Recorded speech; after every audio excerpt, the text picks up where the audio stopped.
시청자 여러분 안녕하십니까? BOA 모닝뉴스 시작합니다. 미국은 북한의 핵과 미사일 도발에 대응하고 한반도 비핵화를 이루기 위해 동맹과 협력해 나갈 것이라고 미국 군 당국이 밝혔습니다. 미국 육군은 한국에 순환 배치될 기갑여단 전투단을 스트라이커 여단 전투단으로 전환한다고 공식 발표했습니다. 첫 소식 함지하 기자가 보도합니다. 미국 인도태평양 사령부는 북한이 제기하는 위협에 대처하고 한반도의 완전한 비핵화라는 공동 목표를 진전시키기 위해 동맹 파트너 국가들과 긴밀히 협력할 것이라고 밝혔습니다. 인도태평양 사령부는 최근 북한의 핵과 미사일 위협에 대응해 강화된 대북 정보 감시 정찰 수집 활동과 미사일 방어 대비 태세에 대한 BOA의 질문에 향후 또는 진행 중인 작전에 대해 언급할 수 없다면서도 이같이 답했습니다. 또 북한의 핵실험과 대륙간 탄도미사일, ICBM 발사 등 추가 도발에 대한 대응을 묻는 질문에는 미래 작전에 대해 언급할 수 없지만 외교의 문은 여전히 열려 있으며 미국은 본토와 동맹의 안전 보장을 위해 필요한 모든 조치를 취할 것이라고 강조했습니다. 하와이에 본부를 두고 영내 미국 6회 공군을 비롯해 해병대와 주한미군, 주일미군 등을 관할하고 있는 인도태평양 사령부는 앞서 올해 북한의 이딴 미사일 발사에 성명을 발표하고 북한을 규탄해왔으며 영내 안보 보장을 위해 최고 수준의 준비 태세를 유지하고 있다고 밝혀온 바 있습니다. 이런 가운데 미국 육군은 올해 가을부터 한국에 순환 배치하는 기갑 여단 전투단을 스트라이커 여단 전투단으로 전환한다고 공식 발표했습니다. 육군은 최근 발표한 성명에서 이런 전환은 미국이 한반도에서 어떠한 침략 행위에도 신속하게 대응할 능력을 유지하게 할 것이라고 강조했습니다. 그러면서 스트라이커 여단 전투단은 중장갑차 플랫폼을 활용해 폭넓은 도전에 대응할 것이며 4,400여 명의 보병 중심 부대로 속도와 효율성, 향상된 기동성과 전략적 유연성을 제공할 것이라고 설명했습니다.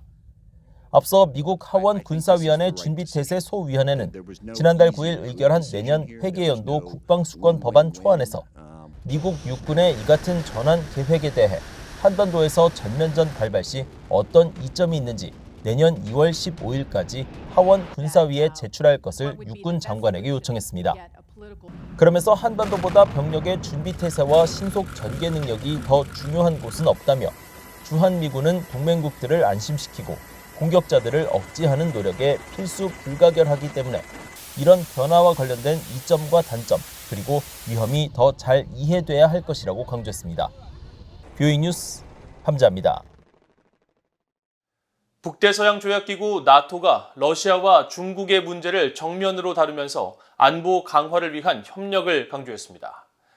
미국의 전문가들은 한국이 자유민주주의 국가들과 연대를 강화하는 것은 시대적 변화에 동참하는 것으로 평가하면서 중국이 제기하는 구조적 도전은 한국도 예외가 아니라고 지적했습니다.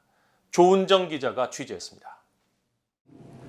북대서양 조약기구 나토 정상회의에 한국 대통령이 처음 참석하면서 미국 내 전문가들은 대체로 한국이 국제적 영향력을 높였다고 평가했습니다. 에반스 리비어 전 국무부 동아트 담당 수석 부차관보는 특히 한국이 자유민주주의 국가들과 연대를 강화한 것은 전략적이고 현명한 움직임으로 진단했습니다. I think Seoul is also eager to ensure that it will become part of the evolving set of relationships between and among like-minded liberal democracies, particularly as the world is witnessing in the case of Russia, in a very blunt fashion, the intentions of some authoritarian countries. 미첼리스 전 국무부 정책기획실장도 한국의 자유민주주의 국가들과 연대 강화는 옳은 방향이라고 평가했습니다.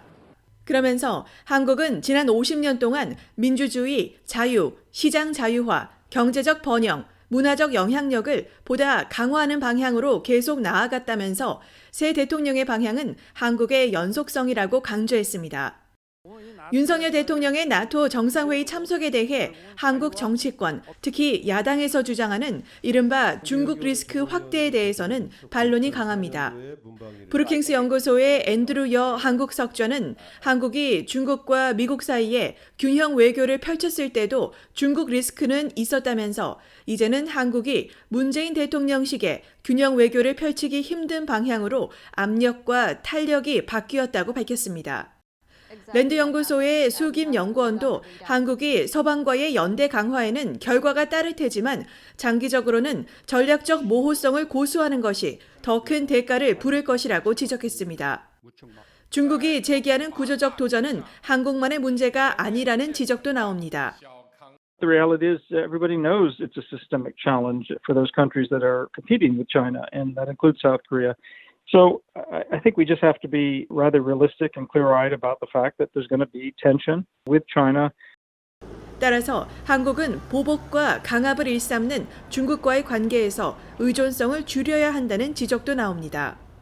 China may do that, but then that just reflects again the true nature of the Chinese regime, as well as why South Korea should diversify its trade away from China and also standing up for its values and principles. 전문가들은 서방과 연대를 강화하는 한국에 대해 중국이 보복에 나설 경우 미국이 정치적, 경제적 보장을 강화하는 방법을 생각해야 한다면서 바이든 행정부의 동맹 중시 기조를 바탕으로 한 적극적인 대응이 있을 것으로 전망했습니다. VOA 뉴스 조은정입니다. 미국 의회 상원 군사위원회에서 활동하는 릭 스콧 의원이 한국을 방문해 이종섭 한국 국방부 장관을 접견하고 한반도와 영내 안보 문제, 미한동맹 강화 방안 등을 논의했습니다. 공화당 소속으로 플로리다주 주지사를 지낸 스콧 의원은 4일 이 장관을 접견한 자리에서 현재 긴장이 고조되고 있는 한반도를 비롯해 인도태평양 영내 안보 현황 파악이 주된 순방 목적이라고 설명했다고 한국 국방부는 전했습니다. 그러면서 규칙에 기반을 둔 국제질서 구축의 중요성을 강조하고 이를 위해 미한 양국이 긴밀히 공조해 나갈 수 있도록 미국 의회 차원에서 지지와 관심을 이어나갈 것임을 확인했다고 밝혔습니다. 이 장관은 영내 평화와 안정을 위한 한미동맹의 중요성을 강조하고 미국 의회 차원에서 한미동맹에 대한 관심이 높아진 데 대해 사의를 표했으며 앞으로도 한미동맹이 글로벌 포괄적 전략동맹으로 발전해 나갈 수 있도록 미국 의회에 지지를 당부했다고 한국 국방부는 밝혔습니다. 북한이 대북전단을 통한 신종 코로나 바이러스 유입을 주장한 데 대해 보건 전문가들은 과학적으로 근거가 없다고 일축했습니다. 미국 질병통제예방센터 CDC에 따르면 관련 연구 결과 매개물 접촉을 통해 코로나 바이러스에 감염될 확률은 10,000분의 1도 안 되는 것으로 나타났습니다. 이조은 기자가 보도합니다. 미국 존스 홉킨스대 공중보건대학의 길버트 번햄 교수는 이를 VOA에 한국에서 보내는 풍선을 통한 전단이나 다른 물품을 통해 코로나 바이러스가 확산할 가능성은 사실상 전무하다고 말했습니다. 과거 북중 접경 지역에서 북한의 보건 시스템을 오랫동안 연구했던 번햄 교수는 코로나 바이러스는 의심의 여지 없이 인간 대 인간의 호흡기를 통해 북한에 유입됐으며 계속 확산하고 있다면서 북한의 국경 100% 봉쇄는 불가능하기 때문에 바이러스 유입은 시간 문제일 뿐 일단 유입되면 북한의 열악한 보건 상황 때문에 비참하게도 대응이 사실상 불가능하다고 지적했습니다. 마틴 맥키 런던 위생열대의학대학교 교수도 이를 VOA와의 전화통화에서 대북전단 때문에 코로나 바이러스가 유입됐다는 북한의 주장은 과학적으로 근거가 없다고 지적했습니다. 코로나 바이러스는 그런 방식으로 전염되지 않고 소포나 우편물을 통한 신종 코로나 전염을 지지하는 어떤 증거도 본 적이 없다면서 북한의 주장은 터무니없다고 일축했습니다.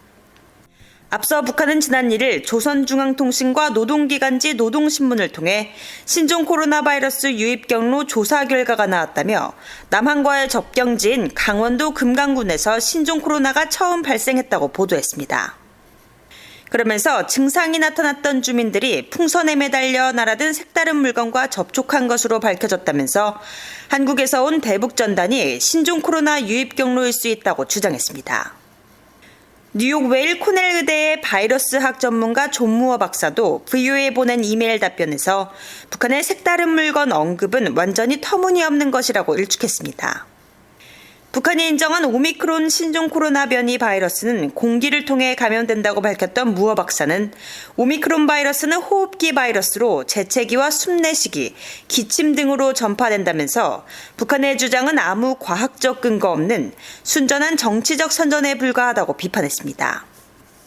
전문가들은 표면이나 물체를 통한 감염, 이른바 매개물을 통한 감염이 불가능한 것은 아니지만 위험성은 매우 낮다고 지적하고 있습니다. 실제로 미국 질병통제예방센터 CDC에 따르면 관련 연구 결과 매개물 접촉을 통해 신종 코로나에 감염될 확률은 10,000분의 1 이하로 매우 낮습니다. VOA 뉴스 이존입니다. 남북한은 직접 비핵화 문제를 논의해야 하며 이를 위해 한국 정부는 새로운 회담 구조를 구축해 나갈 것이라고 권영세 한국통일부 장관이 밝혔습니다. 권 장관은 4일 서울에서 열린 7.4 남북 공동성명 50주년 기념사를 통해 남북이 북핵을 비롯한 안보 문제 등 비핵화 문제를 정면으로 다뤄나갈 때 경제 협력을 비롯한 다양한 부분의 협력 방안들도 더 큰 틀에서 발전을 이뤄낼 수 있을 것이라면서 이같이 밝혔습니다.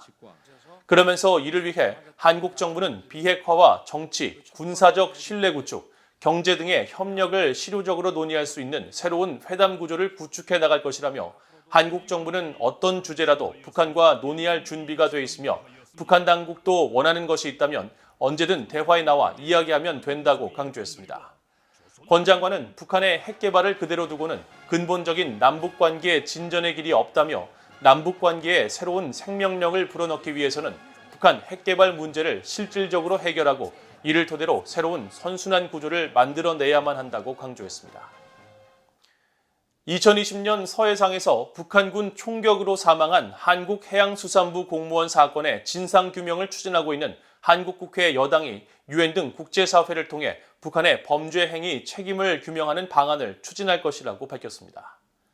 한국 집권여당인 국민의힘 해양수산부 공무원 피격 사건 진상조사 태스크포스 위원장을 맡은 하태경 의원은 4일 서울 유엔 인권사무소를 방문해 마도카 사지 인권 담당관을 면담한 결과를 발표하면서 이같이 밝혔습니다.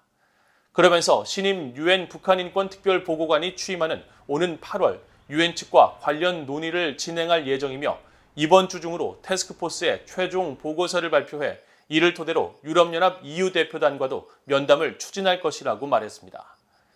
하 의원은 또 유엔 총회에서 매년 북한 인권 결의안을 채택하는데 그동안 전임 문재인 정부가 공무원 피격 사망 사건에 대한 언급을 전혀 요청하지 않은 것으로 알려졌다며 유엔 인권사무소가 이번 사건을 유엔에 공식 기록으로 남기는 방안을 추진할 것이라고 설명했습니다. 이상으로 VOA 모닝 뉴스를 모두 마칩니다. 시청해주신 여러분 고맙습니다.